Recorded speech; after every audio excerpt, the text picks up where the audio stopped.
خان کے دستخط کے بغیر IMF پاکستان کو قرضہ نہیں دے رہا۔ وہ کہتے ہیں خان کو ہم نے ختم کر دیا ہے۔ یہ ختم کر دیا انہوں نے خان کو۔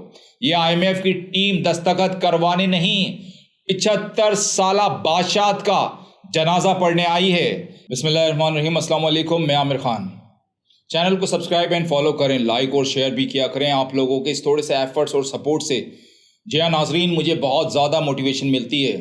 آج بات کریں گے ایک ایسے غدار کی۔ جی ہاں، ایک غدار سے کیوں مل رہا ہے IMF 9 مئی جیسے، جس نے مبینہ طور پر واقعات کروائے۔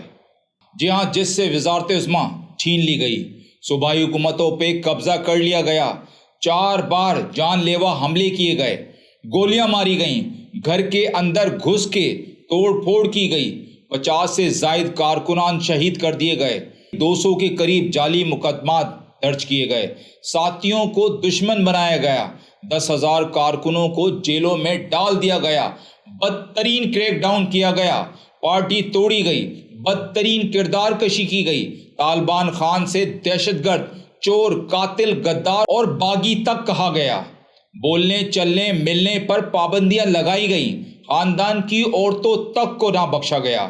لیکن IMF چل کے خود آیا،